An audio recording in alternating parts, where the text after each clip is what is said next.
प्रेमाची गोष्टच्या आजच्या भागात आपल्याला पाहायला मिळेल की इकडे सागर मुक्ताला म्हणत असतो की तुम्ही असले ना तर घोळच होतो. त्यानंतर इकडे मुक्ता लगेच सागरला म्हणते की हां तुम्ही असले तर काय चमत्कारच होतात ना.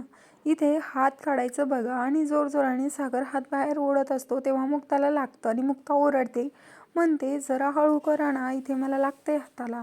त्याच्यानंतर आपण बघतो की इकडे सावनीने पार्टी अरेंज केलेली असते आणि इथे सगळे खुश असतात. त्याच्यानंतर तिकडे हर्ष येतो आणि मग तिथे ड्रिंक करायला लागतो आणि म्हणतो हे भारी काढलंस तू. त्याच्यानंतर इकडे सावनी म्हणत असते हिला अशी एकदा पार्टी करायची चटक लागली ना तर ही सागर काय कोणाकडेच जाणार नाही आणि मुक्ताकडे तर जाणारच नाही.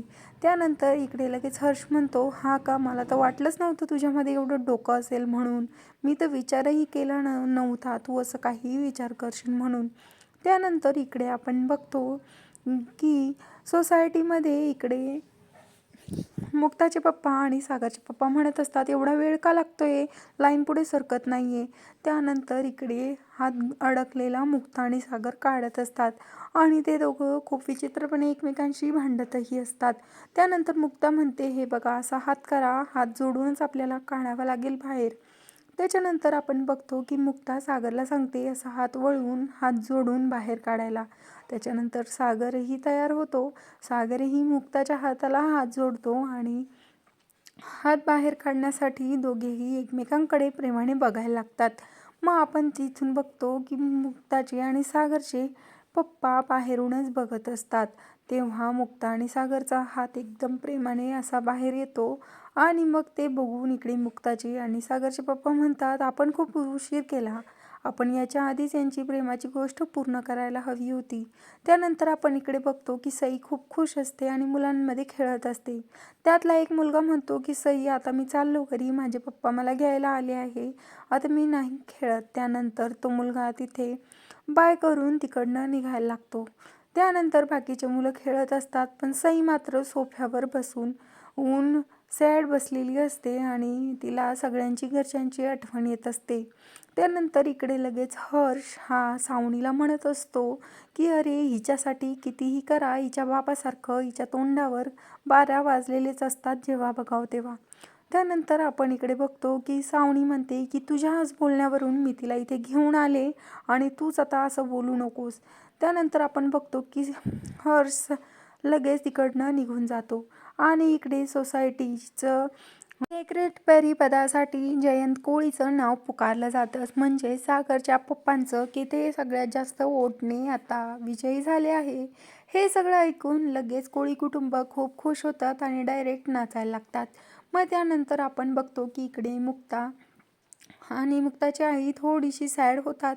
त्यानंतर पण लगेच इकडे सागरचे पप्पा बोलायला लागतात की हो आता पण मला हा डिसिजन मान्य नाही, मी माझं सेक्रेटरी पद हे आता आमच्या समोरच राहणाऱ्या 101 मध्ये पुरुषोत्तम गोखलेला देत आहे. हे ऐकून इकडे मुक्ता खुश होते आणि तिची बहीणही खुश होते. त्यानंतर ते म्हणतात की इथे आता मला घरामध्ये खूप कामे आहेत आणि मला आता असं वाटतंय की पुरुषोत्तम गोखले हेच सेक्रेटरी बनावे म्हणून, आणि सगळे टाळ्या वाजवायला लागतात.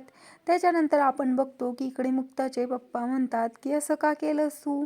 त्यावर लगेच इकडे आपण बघतो की इकडे खूप राग आलेला असतो इंद्राला. इंद्रा खूप रागाने तिकडनं निघायला लागते. त्यानंतर आपण बघतो की इंद्राला रागाने निघून गेलेलं बघून सागरही खूप रागात असतो. तेही त्याचे पप्पा तिकडनं बघत असतात. पण अनाऊन्समेंटमध्ये आता पुरुषोत्तम गोखले हेच सेक्रेटरी राहणार हे लगेच इथे अनाऊन्स केलं जातं. त्यानंतर सागर आपला तिकडनं लगेच निघायला लागतो.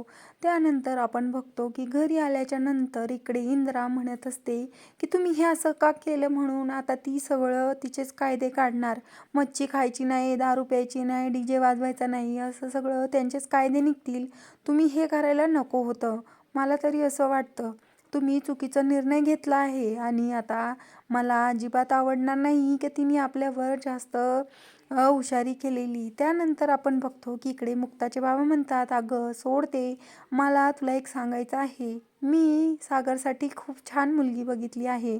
आणि लगेच इकडे आपण बघतो की पुरुषोत्तम हा माधवीला पेढा देत असतो आणि म्हणत असतो की घे ना पेढा खा ना. त्यावर माधवी म्हणत असते की मला त्यांची भीकमध्ये दिलेली सेक्रेटरी पद नाही पाहिजे. ते उगाच आता आपल्याला जास्त म्हणतीन, आपण चांगलं काही केलं तरी म्हणतीन की हे आमच्यामुळे सेक्रेटरी झाले आणि मला हे नको आहे. त्यानंतर आपण बघतो की इकडे मुक्ताचे बाबा म्हणतात की जाऊ दे गं ते सेक्रेटरी पदाचं, तू पेढा तरी खा. त्यानंतर आपण बघतो की इंद्रा इकडे खुश झालेली असते. इंद्रा म्हणते काय बोलतात सागरचे पप्पा, खरंच तुम्ही मुलगी बघितली? त्यानंतर लगेच इकडे सागरचे पप्पा म्हणतात मी अशी मुलगी बघितली आहे ती खूप चांगली आहे. आणि इकडे पुरुषोत्तम ही माधवीला सांगत असतो की मी खूप छान मुलगा मुक्तासाठी बघितलेला आहे.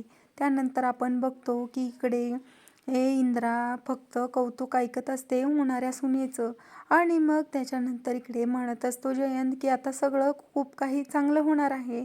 आणि इकडे मुक्ताची आई लगेच बाबांना म्हणत असते एवढ्या दिवस तू झाडं करत बसलेला होतास, मला वाटायचं लेकीचं तुला काही काळजीच नाही, पण खरंच तू मुलगा बघितला, खूप चांगलं केलं. आणि इकडे आपण बघतो की इंद्रा म्हणते आता मला पण लय आनंद झाला आहे, आपण कधी जायचं मुलगी बघायला. त्यानंतर लगेच इकडे जयंत सांगतो की आजच संध्याकाळी आपल्याला जायचं आहे.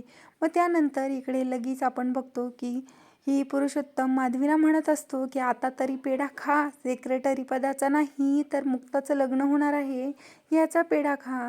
आणि इकडे लगेच इंद्रा देवी आईला प्रार्थना करत असते की खरंच बाई पावलीस. आणि इकडे माधवी आनंदाने पेढा खायला लागते.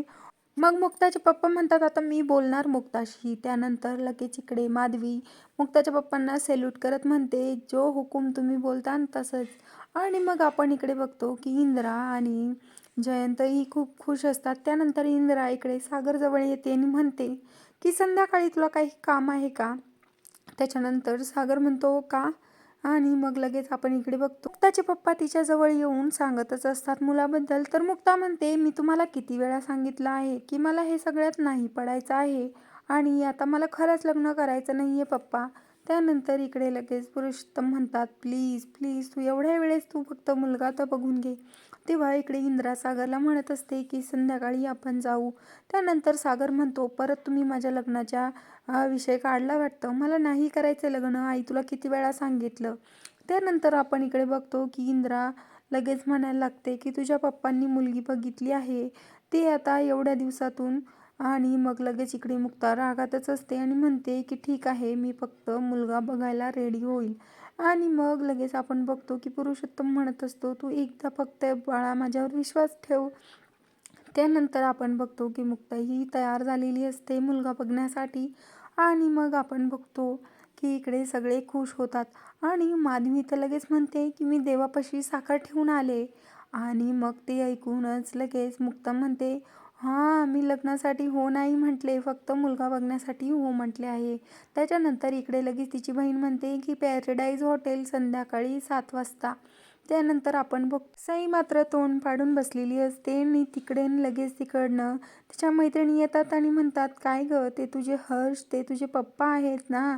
त्यानंतर सई म्हणते नाही नाही ते माझे पप्पा नाही, माझ्या पप्पाचं घर दुसरीकडे आहेत, ते माझे काका आहेत, तिथे माझी मम्मा राहते. त्यानंतर त्या म्हणतात हो का. मग लगेच सई माईंकडे जाते आणि त्यांचा फोन घेते आणि म्हणते माई मला तुमचा फोन द्या, मला कॉल करायचा आहे. त्यानंतर इकडे लगेच फोन घेऊन सई ही तिच्या बाबांना फोन करते आणि मग फोनवर बोलायला लागते की पप्पा काय करताय म्हणून. आणि सईचा फोन बघून घरातले सगळे खुश होतात आणि सगळे तिथेच असतात.